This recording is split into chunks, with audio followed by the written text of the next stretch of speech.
You can see me?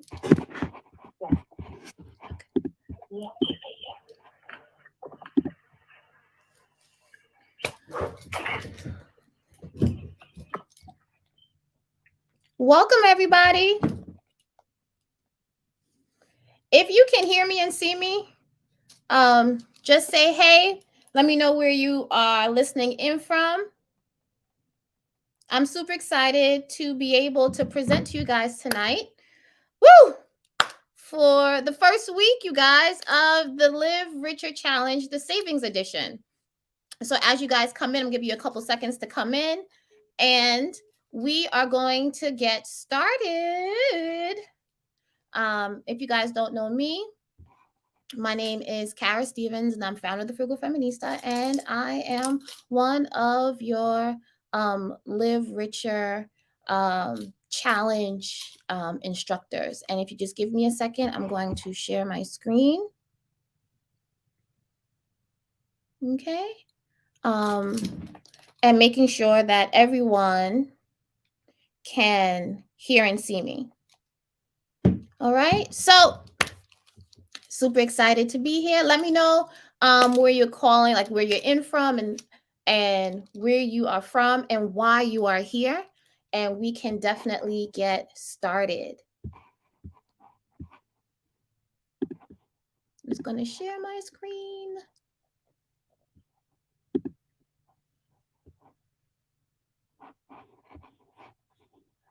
And give you a few seconds, and we are going to definitely get started.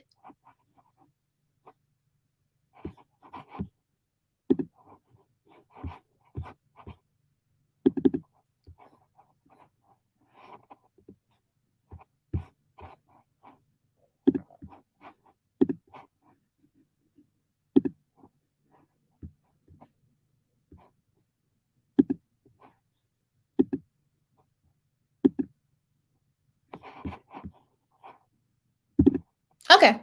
So for those of you that do not know me, welcome, welcome, welcome. My name is Kara Stevens, like I said before, and I am founder of the Frugal Feminista and your Live Richer Academy, or Live Richer Challenge instructor on savings. Now, for those of you that are beginning the new year thinking that money is one of your focuses because you understand the connection between your overall wellness and your financial wellness, then you are definitely in the right spot. So let me just go ahead and share my screen.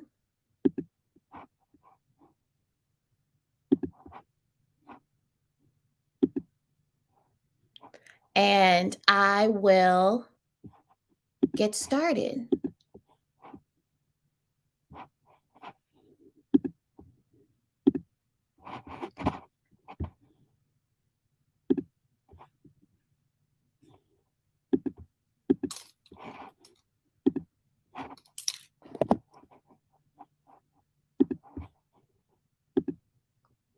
Just want to make sure my screen is working.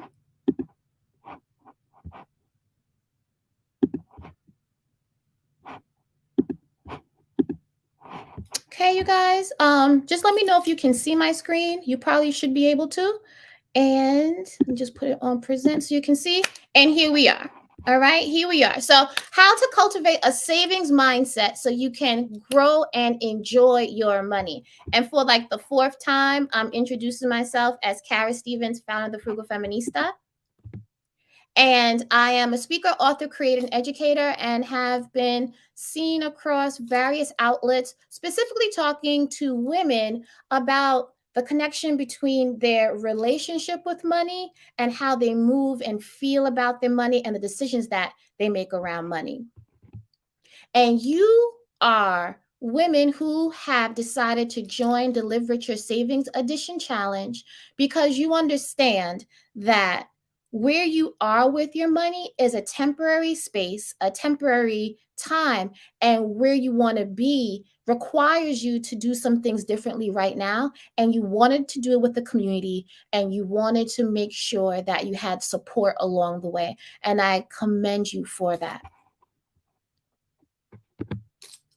And you are also just wanting to let you know you are not just here doing a challenge what you guys are doing, you are beginning to break generational curses of ignorance around money, shame around money, lack of knowledge around money. And I just want you to be able to sit with that for yourself right now, because you could have been anywhere else this evening, but you are here really diving into getting further along the process when it comes to understanding your money and reaching those money goals that you set during week 1 of the Live Richer Challenge.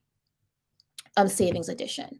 Now, we're going to be together for a short period of time, but in that time, I would love for us to hold non-judgmental, safe space to grow and process. And I would love for us to, when it gets uncomfortable, to especially sit in that, because that's where a lot of the growth happens and that's where a lot of the work happens. And what I want us to also understand is, if you want to have these things, you don't have to, but they'll be great. If you have a notebook, a journal, a pen, a soothing beverage of any sorts, a quiet, peaceful, beautiful space where there are no distractions while we're together, so you can really begin to deepen and be present for yourself during this practice and during this time. Now, during our class, during our time together, there are a few things that we're going to focus on. We're going to review days 1 through 5 of the Live Richer Challenge, the savings edition. We'll talk about 7 ways to cultivate a savings mindset so you can grow and enjoy your money. And then I'll be able to answer any questions that you have about overall your feelings around money, your emotions around money, any ambivalence, whether you feel both excited and scared. You feel angry and resentful, but yet hopeful when it comes to saving and what your financial future may have in store for you. Now, for the Live Richer Challenge Savings Week, you guys had 5 days to dig into some small tasks in order for you to get your feet wet with respect to how you think about savings in general. So day 1 is where you are asked to establish your savings goals. What are you trying to save, how you're going to save it, and by when you are going to save it. Day 2, you were supposed to read The Richest Man in Babylon and understand the first rule of gold. And basically, it's to tell you and teach you that if you can save at least 10% of any money that comes through your hands, then you'll be in a great place to build a strong financial future. So if it's every $10 you get, you save $1. Every $100 you get, you save $10. And being able to understand and manage that principle with even small amounts of money will put you in a better position to do so with larger amounts of money. And we're going to be claiming that abundance for this year. Day 3 was for you to create and identify a money bucket account. And that account is an online account that you have identified that suits your needs, that has a high interest rate. And for a lot of us that have anxiety around saving, gives us a break between how we can access the money. So it gives us a cooling down period for when we may want to withdraw out of anxiety or out of a desire to spend without really being intentional about it. And day 4 was about purposeful spending. Day 4 asked you to think about, do I need it? Do I love it? Do I like it? And do I want it? And being able to discern between the 4 questions. When you need it, something that is a need is a high priority, and something that you love, you will more than likely continue to use, continue to do, continue to experience when you use the money for that. And things that you like or you want, those are questions if you answer yes to, but you can't answer need, or if you love those things, those are things you may want to put on the back burner and give yourself some time to think about, is it a purposeful purchase? And day 5 was asking you to make a move. Make a move in terms of identifying what's one thing that you're going to do this week, or in the next 24 hours, or in the next month, to get you closer to the goals that you set in day 1. Now, day 6 was all about reflection and catching up. And I'm hoping that even if you have not been able to get through days 1 through 5, that you'll still be able to use this time to catch up, learn, and be able to set yourself up even for next week to get through the work. Okay. Because there's no shame in taking your time. There's no need for you to rush. We just want you to continuously move forward when it comes to your savings goals. Now, I mentioned this at the top of our conversation, but I also want to dive into this a little bit more. I really want you to take a moment to understand this moment and its power. I said that before, you were breaking generational curses by being here. You were, being able to maybe be the first one in your family to save or have a savings account. And for that, I want you to understand and stand in that power for yourself. For a lot of us, we're doing this for ourselves. For a lot of us, we're doing it for the inner child that never had that opportunity to even have bank accounts or savings accounts or investment accounts or retirement accounts or streams of income and streams of wealth. And so what I want you to do is to own this moment. It is your moment. The fact that you are here, it's a powerful, powerful statement about you being able to understand what your power is, you being able to ask for the support, you being open to receiving what you need to get you to the next level. And for that, you deserve your flowers, you deserve this moment, and I want to give it to you. So just as a thank you for yourself. Thank you for what you're about to learn. Thank you for the community that's going to support you. I just want to give us that moment for yourself, just so you can appreciate yourself. A lot of times we really don't. Okay. So, with that being said, let's get started with some of the ways that we can connect to our why. There are going to be 7 ways that we can connect to our why. I actually put, well, you'll see, but I did 8, but I did it in a funny way. So, the first thing I want you to think about when you are trying to cultivate a savings mindset is to connect with your why. Your why is one of the most important parts of building and cultivating a healthy relationship with money because you ask yourself consistently and constantly at the start of your journey, because it may be a long one for many of us, why am I doing this? Why is this important? Who is this for? Right?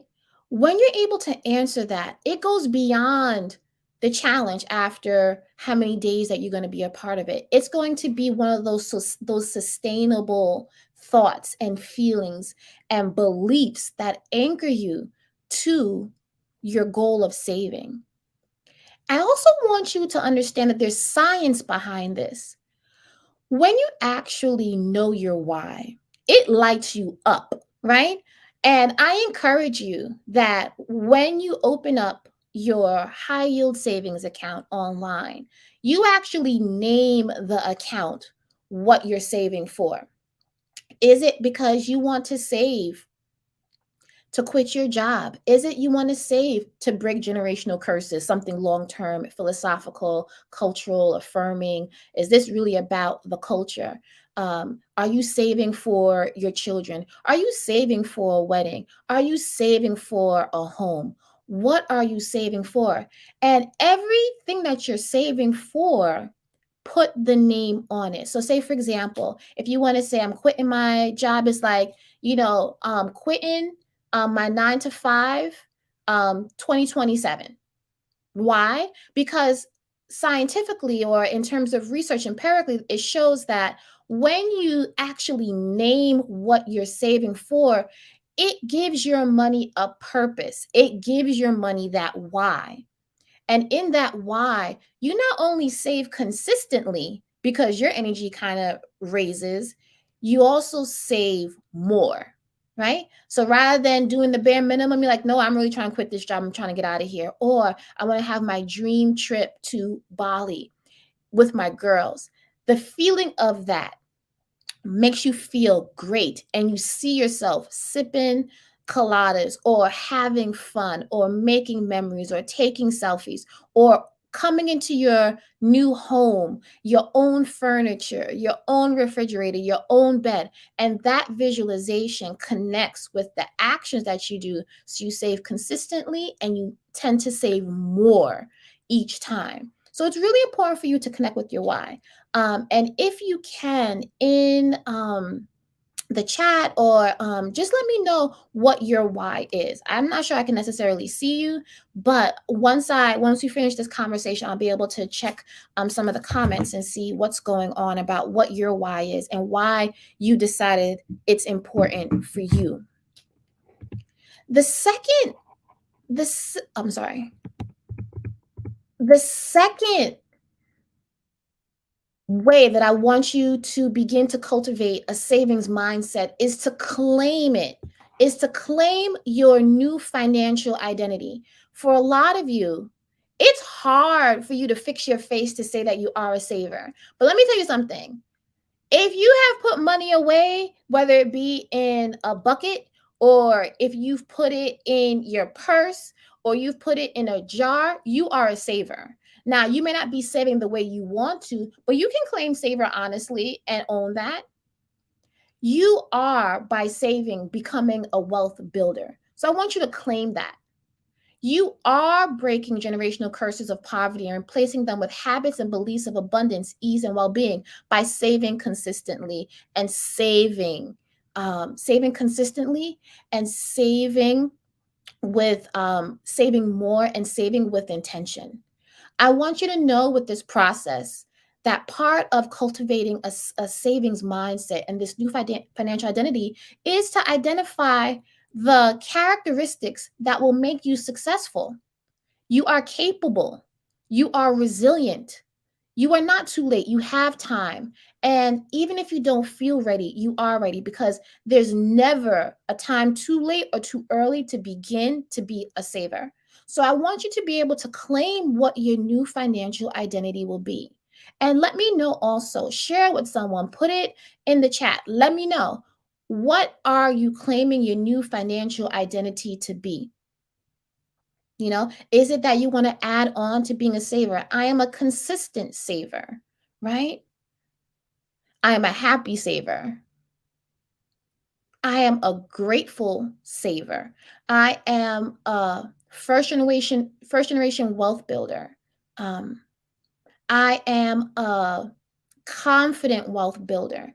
Put all those adjectives in there that are going to raise your vibration and have you claim that new identity. And I'll share with you what I do sometimes when it comes to bringing in a new identity that I'm beginning to feel like is mine, but I'm getting comfortable in that home.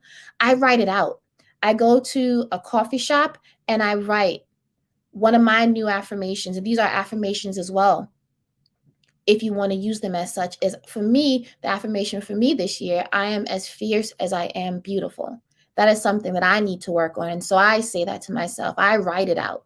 I spend a lot of time writing it out and feeling it. Each time I write it, each word that I put down, I internalize it, right? You may want to put this on a sticky on your medicine cabinet in the morning or on your rear view mirror, but make sure you can see so you're not like getting into any accidents. On your at your desk as a screensaver, on your wall for your phone, all the places that you see to remind yourself until you're able to fully internalize it, right? And what I told you before is I had chosen to make the 8 ways a little bit different. I have this as 2.5. Choose your money words wisely.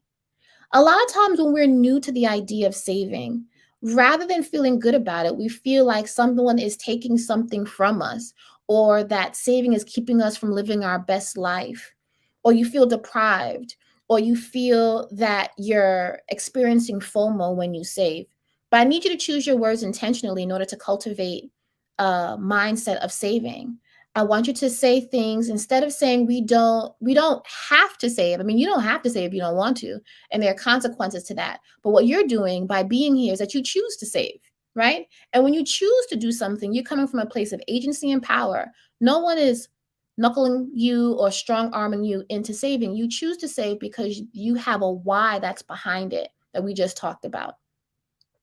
A lot of times the word sacrifice makes us feel uncomfortable. And we can get into the semantics of sacrificing, but if the word sacrificing makes you feel uncomfortable, then don't use it. We talk about intentionality in this space. I'm intentionally or purposefully deciding to put my money towards something. in this way. Now, how does that even feel? Doesn't it feel more powerful than saying I'm sacrificing? I'm being intentional about my money. I'm being purposeful about my money and choosing those words, not only when it comes to your money, but anything in life that you do, helps shift your energy about your personal power. It allows you to tap into a personal power that may have been dormant. And now you're able to do that in other aspects of your life when it comes to advocating for yourself. Because when you do this, you're actually advocating for yourself through how you choose to interact with your money. And rather than saying we're subjecting ourselves to deprivation, what we are doing is activating our discipline muscle. Deprivation, by definition, is extended periods of not having, and often for no reason, and often not by choice. Discipline, on the other hand, is a trade off. It's an opportunity cost.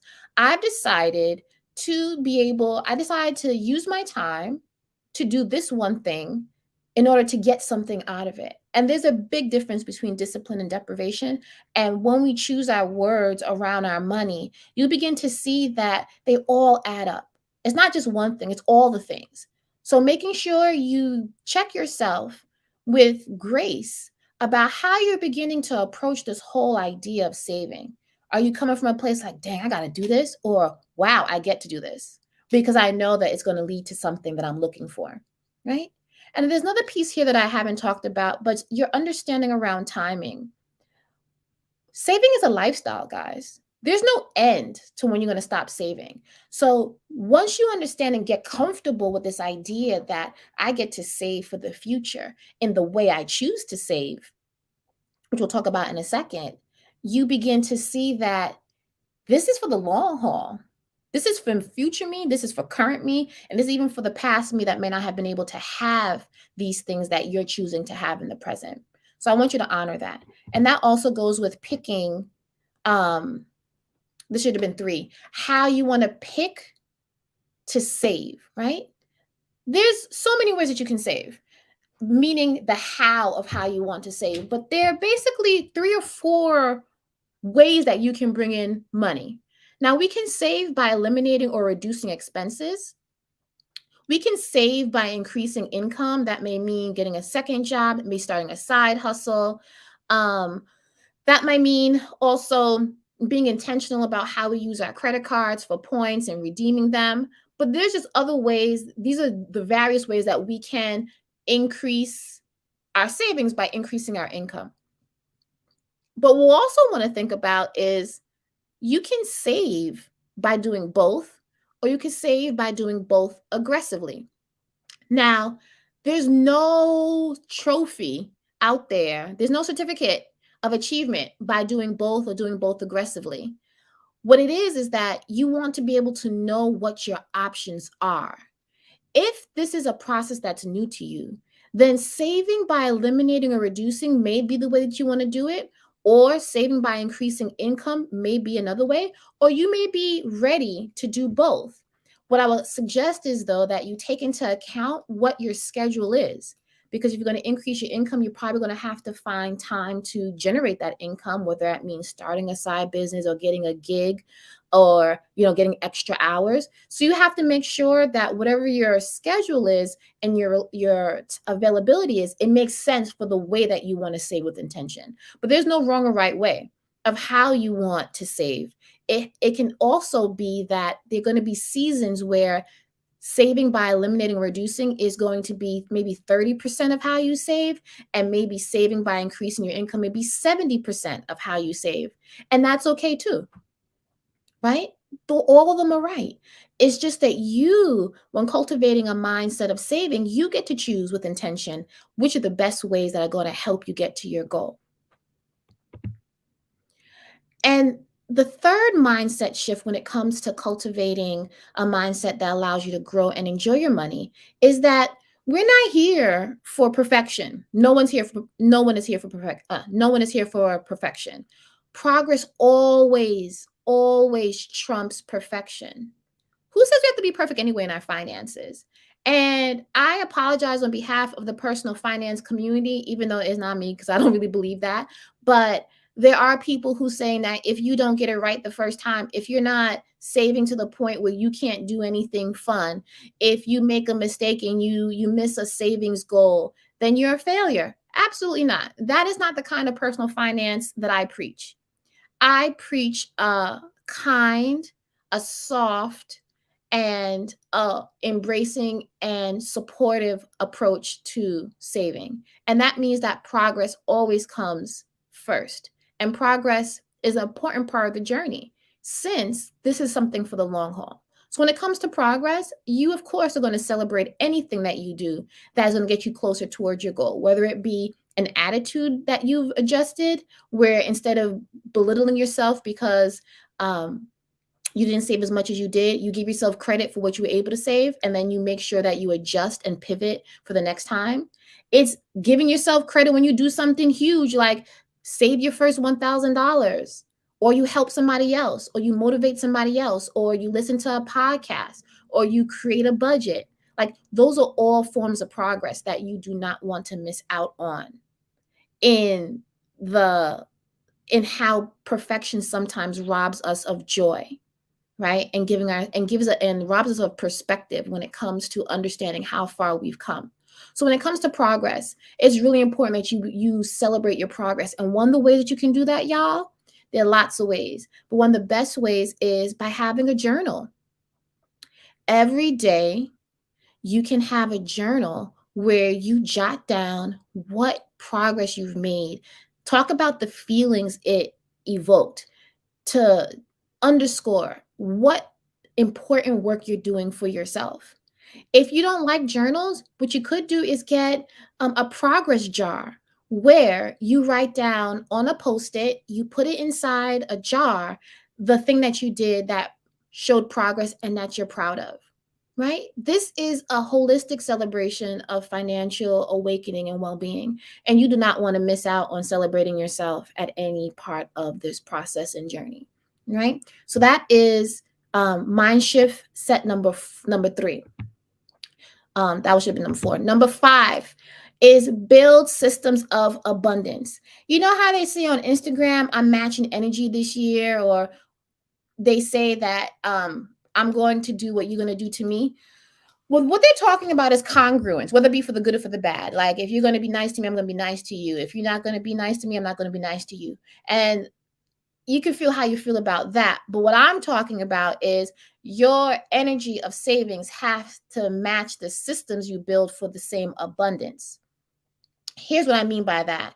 If you're talking about living a lifestyle of savings, then your systems have to have the ability to help you save. So I want you to look around and look at the tools that you already have and structures that you already have to support you, right? Do you use your Google Calendar to schedule budget reviews, credit checks, and accountability calls, right? If your Google Calendar is something that you can use, but you're not, and you're not budgeting and you're not doing credit checks, you don't have accountability calls with maybe your group or your friends or whoever, then this is a great way to begin to build that system, right? If you're talking about 2023 being the year that you get your finances right and that you don't allow yourself to be engage in financial shame or to feel bad about yourself, then check your feed. Is your social media feed feeding you, you know, things that support financial wellness, financial healing, or wealth building? Or is it there to make you feel like you should be spending money on things and giving you a sense of inadequacy because you're not owning the things or having the things that other people have? Same thing for your inbox. Is your inbox a system of abundance? Have you unsubscribed from stores and the online shops that give you the latest fill in the blank that is one of the things that you love to buy, even though you may not need, you may not even love? Are you making sure that this is actually reflecting and matching the energy of what you're trying to do this year? Have you automated the abundance? This is one of the simplest ways that you can ensure that you're saving all the time is by automating your abundance. Do you have direct deposit? Step 1. Are you doing automatic withdrawals for your investing? And what I call a financial freedom fund bucket is the jars that you can decorate or not decorate, that you have for loose change in your house, because every single penny counts. And if you save a penny, then that makes you a saver, right? You want to build these systems in. I presently and currently have financial freedom buckets. As soon as I come into the house, I dump the loose change into that financial freedom bucket. In my car, I have a makeup bag that I no longer use that has been converted. Instead of that little the little place in your car where you throw change and it gets all sticky and stuff, I have a little makeup bag that I put all of my loose change into. And when that gets too full, I take out some quarters for the meter sometimes, and then the rest of it goes to the bank so I can convert it into dollar bills and save it or spend it or do whatever it is with it. But I have a system that allows me to capture that abundance. Do you have bank alerts for spending, saving, and overdraft protection? Right? These are the things you can set up that are easy to do. And also, you guys, you don't have to do these alone. You can call a friend and do a Zoom, or in the group chat, ask when do we all want to do it, and then set up an hour to do it, go through each of these things and make sure you guys are set to have that system of abundance. And there's a cash only system for fun. These are simple ways that you have systems of abundance working for you without making it a complicated way for you to feel overwhelmed by the process. So, making sure that you have systems of abundance in place, and if not, you're establishing them. Another mindset shift or way to begin to cultivate a way of approaching money and saving in general is this idea that you can luxuriate at your level. For a lot of us who are beginning to identify as savers, who may have more identify as spenders, we may believe a couple of things, that it's either all or nothing. I either save everything I have or I spend everything that you have. Rather than look at the levels and the gradients of how you can grow your money and enjoy your money. You can luxuriate at your own level. What does that mean? You want to travel. Well, you may not be able to do international travel, right? Or so you may want to do a staycation, right? You may not be able to maybe get the hotel that you want to be in, but you can have a drink at the lounge in that hotel. You're still in the place for abundance. It's just that you are deciding at this point, this is how you're going to luxuriate, right? And then the more you save and put away, the more you can luxuriate at that level. There is never a budget that you can't luxuriate at if you're mindful of how you're going to use the money. And I wanted to offer some ways that you can begin to think about luxuriating that might also shift how you think about money. A lot of times we think that you hear the things like you get what you pay for. Not necessarily so. Price and value are not always the same thing. A price is an arbitrary thing that the person that creates the item or the experience may put on it. But that doesn't necessarily mean that you can't have a similar experience at a different price point. This is not always true, don't get me wrong. But if you only look at price as a criteria to determine that its value, then you may be losing out on opportunities to actually enjoy things at different price points because you're fixated that the price means that it's necessarily good and a lower price means that it's of lesser quality. Not always true. So I always want you to do your research. And when it comes to luxuriating at your level, I want you to think about building a sinking fund for fun. A sinking fund is money in your budget that you put away because you know it's going to come. Similar to having a travel fund or a Christmas fund, you put money away every month knowing that you are going to use it and pull it out for something sometime. So your sinking fund may start small with say $50 a month or $25 a month or the loose change. Maybe your financial freedom fund buckets will be where you begin to start your sinking fund, and all the money that you get from your loose change is what's going to go toward your fill in the blank preferred luxury. And that is where you begin to be able to and grow your money and enjoy your money. Also, it's important for you to understand that frugal luxuries are still luxuries, right? So if you have things that you love, let's just say $25 is what we can consider $25 and below, or $50 and below, as your threshold or your budget, because you're beginning to put more money towards savings, doesn't mean you can't do something luxurious for $25. You can identify the things that you want to do, and from that menu, pick those things when you're feeling for a little bit of luxury and a little celebration for what you've been doing with your money.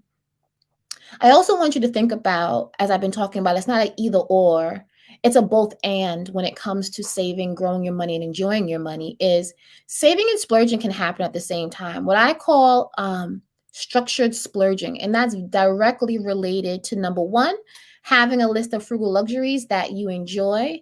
And then two, to the sinking fund that you've created so that there is an opportunity to be able to have money on hand for it. So you can both splurge and splurge to the level that you have in that sinking fund, and still be able to stay on track for your savings goals. And finally, this is number 7, but it was actually number 8, is motivation will get you started, but won't necessarily sustain you.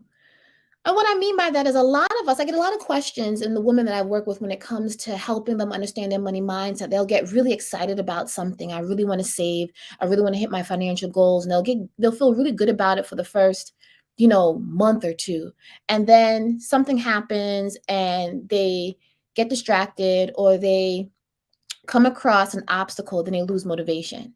And so what I want to tell you is that motivation is a great thing. It gets you started. You get pumped, you get excited. You see it's so close. Your finish line is so close. But what they don't tell you about motivation is it's not what's going to sustain you towards your goal, right? Motivation won't sustain you for your goals, because motivation is based on a feeling. And so I want to ask you to ask yourself these questions. Not why aren't you motivated to get started, because motivation is not going to always be there. Motivating can be fleeting.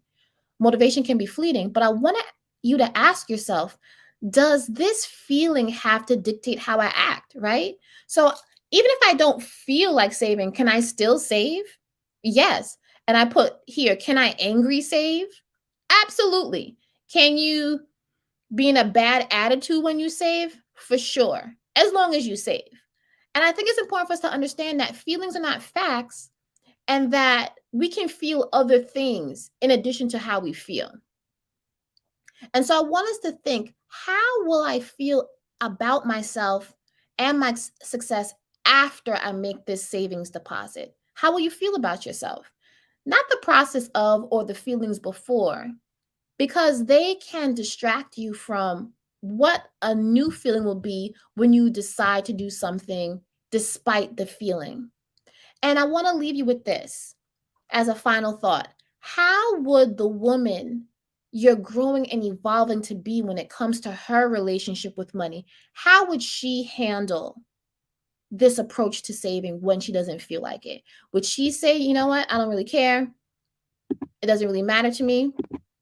Or would she say, you know what, I may not feel like it, but I'm going to do it anyway, because I know what my why is. And I understand that I'm choosing to do this because I've chosen these words. All the things I've just shared with you throughout this whole process of shifting my mind. How would the woman you're growing to be handle a lack of motivation when her goal is to save a certain amount of money? And with that, I want to leave you with that thinking, because when it comes to cultivating a money mindset that is rooted, you can see, guys can see me now, that is rooted in ease, abundance, well-being, it's also rooted in discipline, choice, intentionality, and purpose. And I want to make sure that throughout this whole process, you understand that you have the power to be able to cultivate and do anything you want when it comes to savings, when you're able to continuously have a mindset that allows you to think about your thinking and not get caught up in the immediate feeling of anxiety or overwhelm. And one of the last things I want to leave with you before we open up for Q&A is, things when it comes to saving money, building or cultivating a money mindset, you're basically, we've talked about the top of this, healing your relationship with money, right? You're healing your relationship with savings. You're healing your relationship with how you talk about yourself. You're talking to yourself nice. You're healing your relationship basically with time, because no one's asking you to run a sprint. This is a marathon, and you're going to get overwhelmed by the process. There's no ifs, it's just a matter of when. And so when you do get overwhelmed, don't take those feelings personally. And I know it's hard to understand that, but savings is just a sustainability process where you have your systems and structures in place to support you along the way. And you take yourself out of the equation, especially as you're at the beginning of it and you find that you're beginning just to cultivate that muscle and strengthen that muscle around feeling like a saver, or feeling like a wealth builder, or feeling like someone that's going to really break those generational curses when it comes to feeling great about saving. Or being able to identify that you are both a saver and a purposeful spender, right? And so, with that, I want to leave it open for any questions. I don't see any questions or anything like that, but I want to make sure that we have an opportunity to go over any questions that you guys may have.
So we have a question of, what are the tips for getting through the states of overwhelm? So I think when it comes to getting overwhelmed, you want to be able to acknowledge the feeling that you're overwhelmed, right? Do you have a process for overwhelm? Is a total body experience normally, right? So one of the things is first to calm the body and calm the mind. When it comes to doing that, do you have a preferred way that you deal with overwhelm? Is it that you step away from what it is and take a walk? Is that you listen to music? Is it that you go, is there, you go walk away? Do you have a meditation or yoga practice? Do you want to get movement? Do you want to call a friend? Do you want to get a video that makes you laugh? I think once you're able to identify in the past, how have you overcome overwhelm? And then being able to bring those strategies into an overwhelm practice. I know for me personally, when I get overwhelmed, something's not working for me. I'm getting really frustrated. Number one, I acknowledge the frustration. Like, I even say, Kara, I see that you're getting frustrated. And I ask myself, what do you think the best way is to handle it right now? And then I decide. I said, you know what? Let me go for a walk. You know what? Let me walk to the post office and run an errand, and gives me space from the situation. When it comes to financial overwhelm, there's so many reasons why we can become overwhelmed. And so let's just say, for example, you did not reach your savings goal. If you did not reach your savings goal, you can ask yourself, well, let's take it apart. Let's look at this process from a place of compassion and inquiry. You notice that you have not reached your savings goal. You may want to ask, let's go back to some of the transactions I might have engaged in this month to identify what were some of the obstacles that might have hindered me from reaching this goal. And then you objectively identify what some of those things are. You may also want to say, how much did I miss my savings goal by, right? Maybe it was $100, $200. And that means maybe I should shift my goal, right? maybe my goal based on the circumstances that are happening right now, maybe I am a student, maybe I have a lot of moving parts in my life, and maybe the goal that I have is not a realistic one for me right now. And as a result, I need to take a step back, and say, perhaps maybe I need to adjust this goal and not feel any kind of way about it, because you can readjust it to that point later down the line. So that's one of those. So when dealing with overwhelm, it's basically being able to, number one, acknowledge the feeling, two, identify what it is that you think you can do to make the feeling improve. And then three, I think, is to assess, what can I do next that will help me feel maybe not 100% better, but maybe 25% better, and then do that. Right. And then take note of all the things that you're able to do to be able to give yourself a sense of calm, a sense of clarity and perspective. Another question that we have here is, any thoughts on how to develop a side hustle? Yes, I have lots of thoughts on how to develop a side hustle. The Frugal Feminista was a side hustle. I think there are two ways. I have two big ideas when it comes to dealing with side hustles. Sometimes you just want the money, y'all. Okay. There's no passion in it, and that's okay. Everything doesn't have to be a passion side hustle. So, and I think it's also about timing.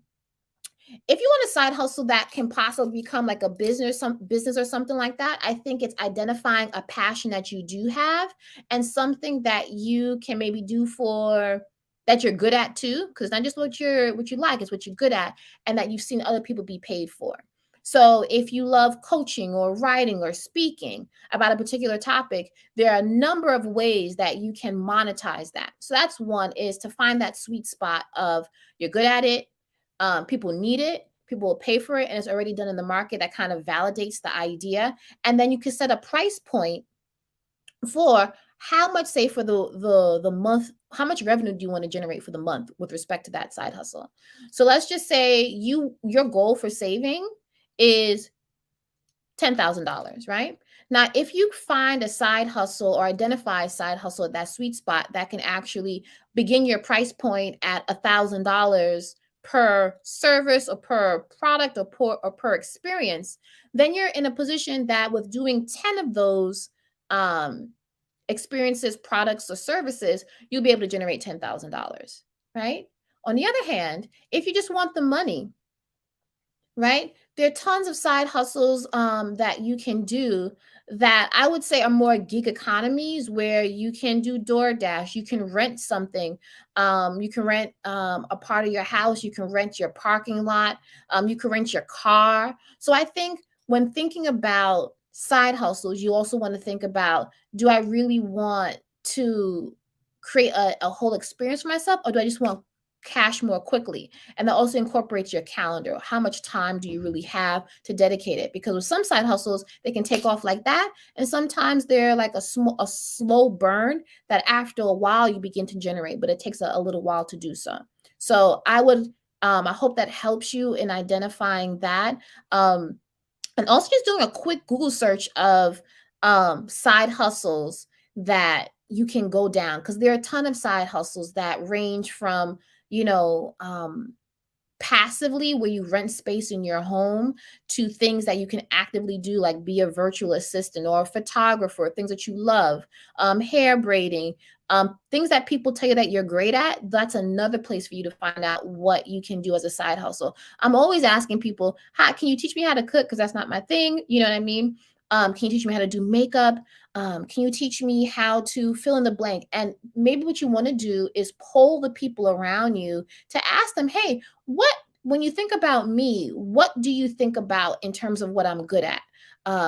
Think about what people tell you in an unsolicited way, that you know what, you always put your outfits together. You know what, you're always such a good listener. You always know the hottest spots. You're the best planner. You are so organized. Like when you hear things like that, then like, you know what? That is a value proposition. I can offer a community of people looking for that thing, and then move forward with that. Another question. You have a couple more questions here. I have a lot of questions here. Um, how can you save daily if you don't see if you don't see them daily with cash. So is that question, are you asking like how do you save daily if you don't think you have a lot of cash? Well, a few things. I don't know the person that wrote this question. And it's really important because sometimes this is just general rules of thumb. I don't know your personal finances intimately. But often I find that we have more money than we think we do. And one of the ways that we can know that is just by creating a budget and going through each of the first is tracking our spending and then deciding is for like just you can do it for a week and then you can find out how you're spending the majority of your money and being able to assess was this a purposeful spend and how could I possibly reduce it or eliminate it?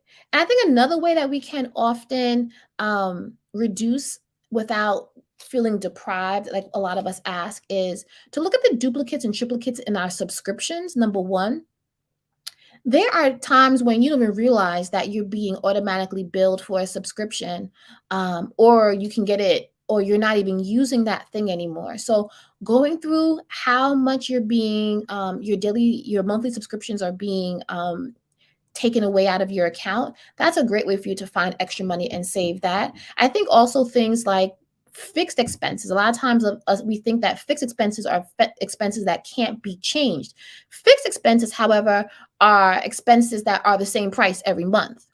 So what you can do is think about the fixed expenses like insurance. Can that be bundled in some kind of way and reduce? Can you call up even your credit card company and ask them to reduce your interest rates? That's also how you save.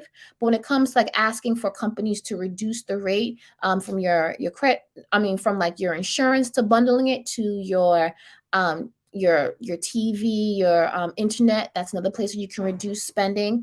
And another way is even when you think about your grocery bill, that's one of the highest places that we spend money. Is there food already that you have just not been inspired to cook because you don't have any ideas? You don't need more food, you just need more ideas. So where can you get the more ideas from is from Pinterest, from Google, from recipes.com to kind of put some flavor on what you already have. And you'll find that even if it's like a temporary 2 to 3 months of not having to buy a certain amount of money by reducing that bill, in your grocery bill, you'll save a lot of money for your emergency fund or for whatever that is that you're trying to get out of debt. So I would suggest doing those fixed expenses. Actually, food is a variable expense, but those needs that we think that we can never also do without. When it comes to food, food is a need, but it is a variable expense, meaning that it can change from month to month. And I think that's a great place for us to begin to start. And I will also say, in terms of answering this question, is like use what you have, guys. You have a full social calendar. That does not mean you need a new outfit, right? Go in and create outfits from what you have. And if it's new to them, then it's new to you, right? So you don't have to, you're not being your presence at a space or an event is not to be checking out what you're wearing. It's to enjoy the experience, enjoy the company, enjoy the friends. So I hope that helps with that question. We have a lot more questions I want to be able to get through. So I can make sure you have all of your questions answered. Um, what are some ways, what are some examples on how to increase your income? Ways to increase your income? Well, we talked about getting a side hustle. We also talked about, getting a side hustle. These are not simple ways, but not easy ways, but straightforward ways is to ask for a raise, negotiate raises at your job. Increasing your income, another way to increase your income is to find other positions that pay higher.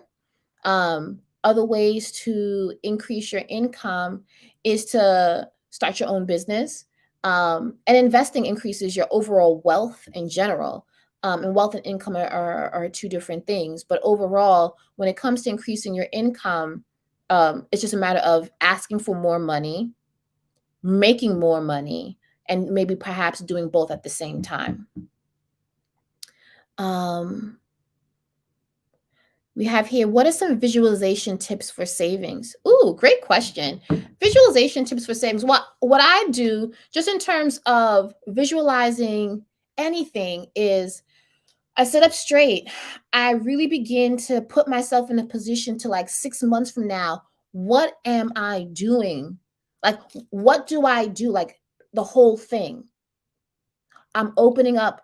You already are talking about I am opening up I'm logging into my savings account. I'm feeling great about what I see. I'm seeing myself with X amount of money in my savings account, right? I'm calling my friend to tell her how happy I am that I've been able to save. I'm crying because this is the first time I've been able to see that amount of, like, you give yourself the opportunity in terms of visualizing to engage all of your senses. What are you wearing when you open up that account? Like, pick the day. Is it like, 6 months from now, the date, the time? Get so specific that you can already taste it.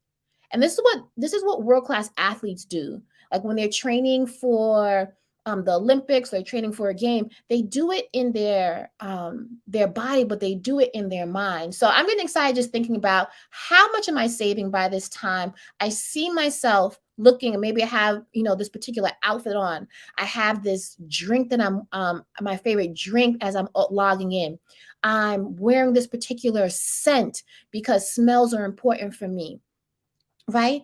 When you see yourself logging it and clicking the account, you've named the account and you're saying it out loud that, oh my God, it actually happened because I've been able to be the kind of woman that saves.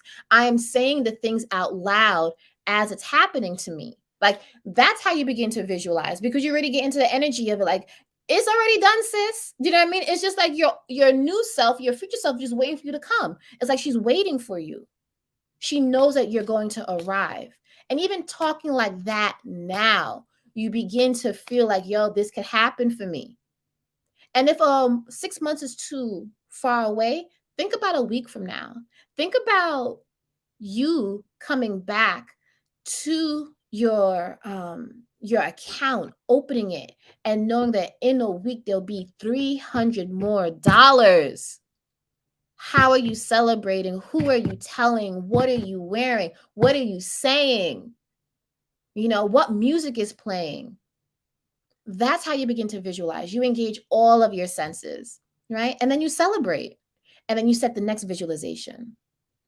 You visualize the success and the feelings of joy and the feelings of effort having been not done in vain, all at the same time. And when you do that, it happens because you go to bed at night thinking about it. You wake up thinking about it. And that sets your intentions, and it also sets your actions for how you're going to get that money. And then you're going to decide to say, okay, well, this thing is going to be $50 towards that. You already see yourself putting $50 towards your goal. Or you see yourself saying, no, that's not helping me reach my goal of $300 in a week. Like, you begin to fill in all the beautiful details of that future visualization that's already here. And then you start to plan backwards. Your actions work backwards in relation to it. So it will happen on a day-to-day basis. So, how do I get through the feeling that I need to use my savings throughout the month? How do I get through the feeling that I need to use my savings throughout the month? Well, I think that there's a couple of things. I don't know your whole thing. So I'm going to give a couple possible scenarios and see where we can go from there. How do I get through the feeling that I need to use my savings throughout the month? So you can have a different feeling, number one, right? You can feel that you have to use your savings throughout the month, but the reality may be that you don't. You may decide, though, that you may need to get another stream of income so you can spend that, right? I need to know, or I need you to think about, why do you feel that you're going to use the savings? Because sometimes it's just a feeling and you could feel something else. That's one. Two, it may be a reality that you don't have enough money you're saving too much in the sense of, based on all of your expenses, what you're saving isn't really money that's available to save. Do you see what I'm saying? Like, that money that you save may not be available to save. You may have to save a smaller amount temporarily. So I don't know if that's your situation. So I think you need to think about, why do you have this feeling? And then sitting with that feeling, where did this feeling come from? Is this really you, or is this something from your past that's making you feel that I'm on edge, the money's going to go? Are you telling yourself the money's going to leave? And then sometimes we create the feeling that the money's going to leave, and then something pops up. And this is not being super woo woo. What I'm saying is that you find a reason to spend the money. So what I would rather you say is that I have enough to save this month. I have enough to spend this month, and do so with a sense of confidence and clarity about where my money is going. What if you decide to feel that way? What if you decide to feel that I don't have to touch my savings this month because I have more than enough to cover my expenses for the rest of the month, for the whole month? Experience that. How about you feel that? Because sometimes when we focus on the feeling we spend more time focused on the feeling of fear instead of a equally legitimate feeling of strength, hope, confidence, and feeling capable. So how about we start feeling that? And also, if it's a tactical, actual legitimate, not legitimate in a sense of like there's actually no money, there's not enough money for you to save, then you may want to reduce your savings goal by a certain percent. That makes you feel confident that that number is going to be reached. So what number do you think you'll be able to save without feeling that it won't be touched? And then save that. And then save that for a while, and then bump it up by maybe 10% and see, how does that feel? Because sometimes our goals and our ambitions may sabotage us to also may sabotage us to do things that really aren't. I'm not into toxic positivity to the point where I'm just like, you could save, if you make 10,000, you make if you want to save $10,000, but you only make $60,000 a year, and you have, $45,000 of expenses. Of course you can save 10,000. It's okay. It'll definitely happen. No, no, no. I live in reality, right? So I don't believe in toxic positivity. The reality may be that you may have to um kind of pull back the goal, the number, not the goal, but the quantity, till it feels right, and then adjust, like finding more income or finding other ways to save. And then you begin to be able to move the number up. But the feeling of saving will never change. So I hope that helps. There's a few more questions.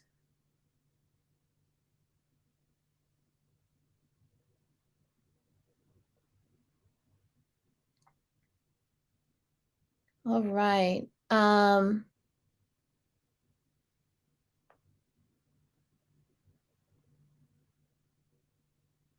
So, what are some constructive ways to remind myself to be patient with myself during digging out of the debt process?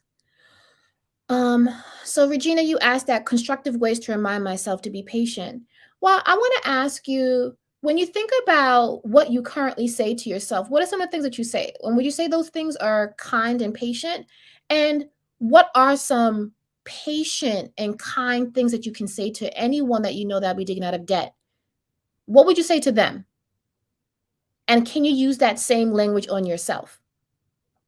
Right? And there are lots of things. I think that for a lot of us, listening to what you would call wealth meditations can help us in the morning and the night while we're on our way to work, just to continuously be immersed in this atmosphere of positivity and hope and kindness. Consistently exposing yourself to that allows you to internalize those beliefs around patience, and then you find yourself saying things to yourself like, it'll be okay. Also know that people make mistakes, financial mistakes, all the time. I make mistakes with my finances, not all the time. I make them all the time. Like, I didn't I miscalculated something. Please know that, couple things. A financial mistake does not make you a failure. No one has the right to make you feel ashamed about your finances, including yourself, right? Like, money is important, but your worth is not attached to your money. People who have more money than you just have that more money than you. Not more intelligence, not more worth, not more beauty, just more money, right? Maybe they had more time. Maybe they had more access. So when it comes to reminding yourself to be patient, it's what you're saying about why you have the debt that's probably making you bully yourself. If you're using like you shouldn't be in debt, debt means you're a horrible person, only losers have debt, or how'd you make it happen like this? Like you're not responsible. All those things. You have to be able to call the negativity out and being like, no, debt is just I have debt, but I am not debt. The debt is temporary. And here are the things I'm doing systematically to remove 10%, 15%, or if it's a dollar amount. So I think, Regina, when you're thinking about constructive ways, is to remind yourself that it's temporary. Number two, that debt and money do not define your worth. And those with money are not better than you. They just happen to have more money. Um, and that patience is immersing yourself in the language of patience, the atmosphere of patience. Being patient with yourself in other ways and other aspects of your life will help you be patient with yourself when it comes to your finances. Olivia says, how can I stay consistent on my financial journey?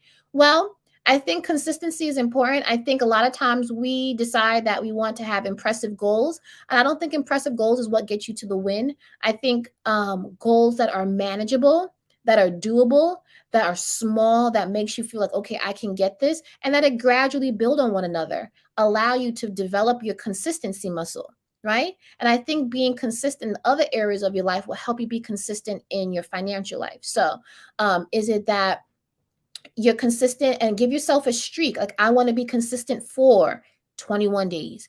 I want to be consistent until I reach up to $1,000. And then you can see what you're really made of when it comes to being consistent. So I think that all the things we talked about earlier today, those mindset shifts, is progress over perfection, right?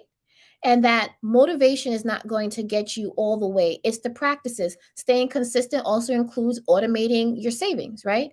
You don't have to stay consistent. Your systems have to stay consistent for you if you find that you're at the beginning of it. I wouldn't say you don't have to. In conjunction with you and your mindset is creating systems that allow you to take the easy way to the end of your financial journey. My savings mindset is dedicated, but also slightly nervous. I'm scared I'll get super excited to save money, but I feel disappointed if I can't put all the amount I originally wanted to due to other expenses that could arise. But I know even a small amount adds up, so I'm staying positive. Any tips or tricks to stay positive are a great help. So I would say, we talked about this a few times, is that you want to set a savings goal that you can reach. Why don't you set a savings goal that you know you can definitely reach? Reach it, celebrate it with one of those frugal luxuries or luxuriating at your level, and then set another one, right? And remember, this is a journey. This is a journey towards your financial wellness. This is your life. So enjoy the ride, right? There is no destination, I should say. There is no destination. This is it. This is the journey, is the destination. So when thinking about your savings goal, you have a lifetime to be able to increase that amount. Excuse me. What's important now is that you get started, you hit a small goal, and you reach that goal, and you hit another one, right? To stay positive are a great tip. Celebration always makes me stay positive. Having a friend, accountability partner, makes me stay positive. Creating rituals where you dress up to look at your finances, or you dress up to go to the bank, or you put on your favorite, like you smell good when you go to the bank. Like those are things that I find for myself, that you make it a game. You create an perhaps like an alter ego that is the woman that knows about her money, and she's about her money, and she enjoys her money, and she grows her money, and you tell herself this. And even with affirmations in the mirror, music, all these things that emotionally tap into self, right? Because when we talk about savings mindset, we're talking about money, but really what we're talking about is, how do we deal with ourselves? How do we tap into the best parts of ourselves and recognize them, fall in love with them, and then invite them to make decisions for you that may not have been you may not have been privy to, because you're just reaching this level of elevation in your mind, in your life, and also with your money. My question from week 1 was, how do you budget and save on a tighter income? How do you continue the momentum without feeling like you're depriving yourself when you're so focused on saving and budgeting? So we talked about this earlier too. So what I want you to do is, there's so many different things. Like when you say a tight budget, I really need you to unpack tight and give me numbers, right? How much are you saving? How much are you spending? And on what categories are you spending? What are the most costly categories in your budget? And to what extent are those actually adding value to your bottom line? I think that's when we talk about tight, you're saying there's not enough money, I'm assuming, to do, I guess, save or to spend or whatever. But I would love to, I think when we tackle this concept of tight, the first thing is to say, well, how tight is it? Right? Give me some numbers. What's the gap? Do the gap analysis. How much more money do I need so it wouldn't be tight? Would that mean reducing expenses, eliminating them? Will it mean getting more money or earning more income through a side hustle or through a gig or through extra hours at your job, or or a combination of those things? So I think we first need to identify what tight is. What are some of the expenses around tight? Do they add value? How can we identify which ones add value, and then see how much is saved from there, and how, if that amount of money closes that gap for you? Okay. And it says, my money mindset is optimistic. Having things broken down into sizable chunks is making the process less overwhelming. Perfect. What advice would you give for making this work with a spouse who is willing but not always proactive and consistent? That's a great question. So there's a couple of responses that may seem like they're exact opposite, but they're not. It's just a matter of what works for you. Sometimes you have to go first, right? Sometimes you may have to be the one to take the lead in the finances, and then bring that person in and then help them through a conversation, what I like to call inquiry, like, and make it collaborative. Is one, what are our shared financial goals? What are our shared financial goals?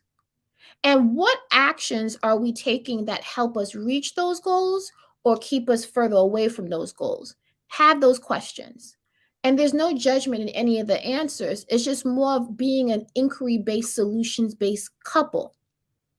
And then being able to say, well, what ideas do we have that can help us get closer to our goals? And then once you're able to identify that, it's a conversation of, well, what skills and dispositions or attitudes do you bring to the table that can help in that process? And for them, it may be that I stay out of your way because that's what they can offer right now. But if a little bit more conversation, it would be that, you know what? I think I can look at the budget. I think I can, fill in the blank, like, not go shopping as much because I can reuse what's in my closet. I can, park the car and use public transportation more. I can sell this off. I can reduce this. I can ask people who have us, who borrow money from us more often, to put up financial boundaries. I think the process of, like, what can I do? What skills and dispositions do I already have that I can bring to this solution? Creates a conversation of excitement, because you're like, wow, I have value, especially for someone who's reluctant to talk about money. It's not because they don't maybe think that the money is not important. It may be that they're afraid of money themselves. No, they're afraid of money themselves. So sometimes we're quick to say they just don't care. They don't want to do this with me. They're not invested. And that actually may not be it. It may be that they have anxiety around money, and you may be the one, and the questions that you ask may be, depending on how you ask them, may be one to support them being able to rewrite their narrative around money. Spouse, especially because you have shared goals. And for some of you, it may be the first time you've been talking about shared goals outside of paying bills, right? So what is our biggest dream together? What's our big size dream as a couple? What do we want? What do we love? What do we want to do? short-term, midterm goals, and long-term goals. Okay. I'm going to answer one more question.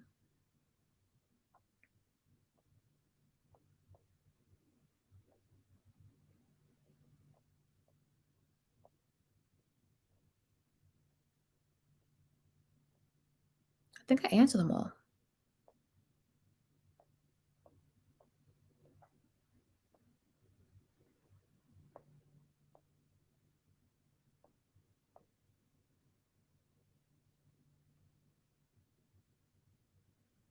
All right. All right, guys. That's it, y'all. There were no more questions I could see. So I truly hope this gave you life. I love pouring into you.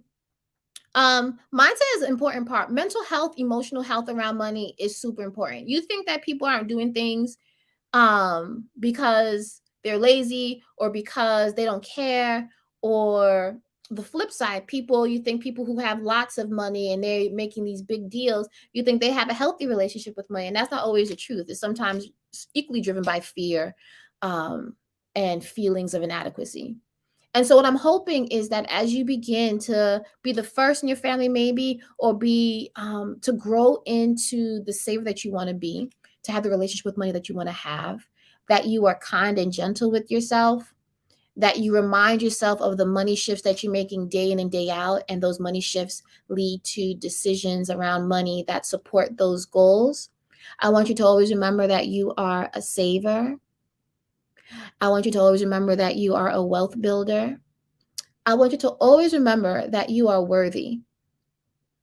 And I always, always, always, always want you to remember that no matter what, no matter what financial mistake you make, no matter what financial misunderstanding you may have, that it does not matter, that you are resilient, you are capable, and that when you continue to put one foot in front of the other, or $1 in the account after the other, you will reach your financial goal. Okay, y'all? Ain't nothing truer, right? Ain't nothing truer. One foot in front of the other, $1 at a time. You will reach your savings goals. All right, y'all? So, this is Cass Stevens, founder of Frugal Feminista, Live Richer Challenge, Savings Edition instructor. I truly enjoy spending my time with you, and I hope you have an amazing night and that you begin to identify yourself as a saver, because you are worthy, you are deserving, and you are damn well capable of doing it. All right. So I'll see you next time.